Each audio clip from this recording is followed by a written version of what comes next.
Now you can control what your toolbars look like, what tools you have available, which ones are open, which ones are closed, and what is contained within your toolbars.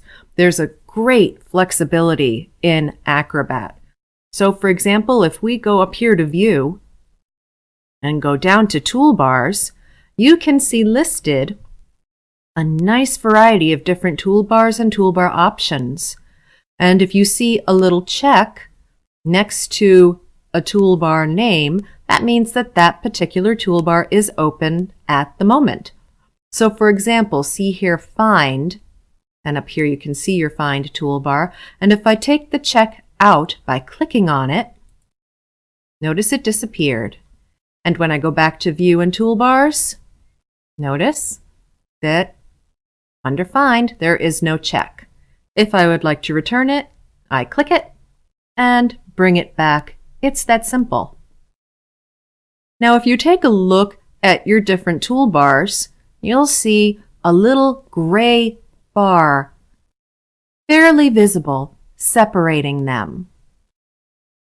And the reason I bring that up is this. Looking at the toolbars where they are now kind of anchored in place, those are known as docked toolbars.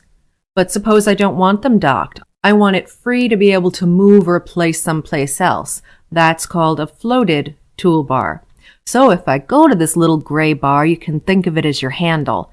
I can click and drag my toolbar and see now it's a floated toolbar. Notice the little close button here. If I click on that, I've closed the toolbar. So now if I'd like to bring it back, I'd go back up to View and Toolbars and put the check back in. Now notice when I opened the toolbar this time, it brought it back in the last place I had it. So I had it floated. The previous times it opened up, it was docked, because that's where it was located the last time I had closed it.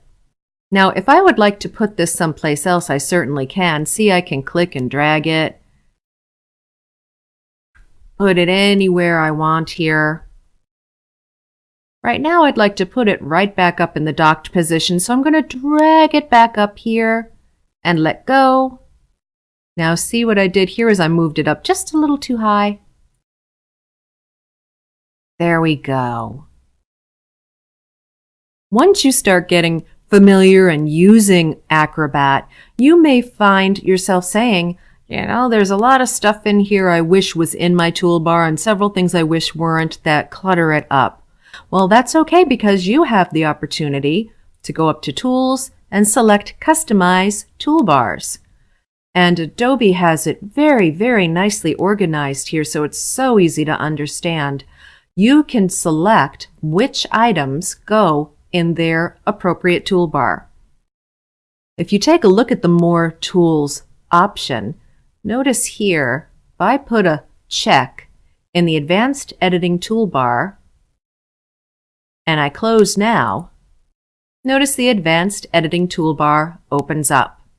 And I'm going to close it, go back up to Tools, and select Customize Toolbars once again.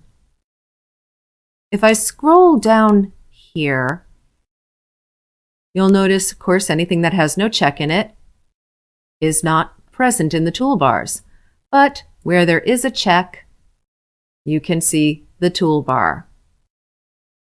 Now we have our File toolbar, which is represented up here, and only certain items are here included in the toolbar. Now suppose I don't want the email icon here.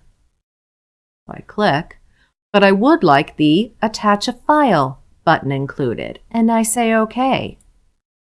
As you can see, we have changed our toolbar.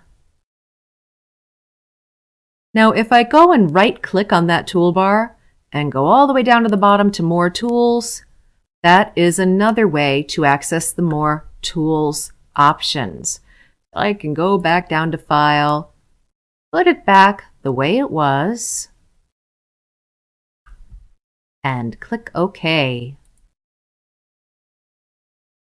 So your toolbars give you tons and tons of flexibility, and you can organize this based on the tasks you perform most frequently, which will give you a lot more speed and help you to work more efficiently.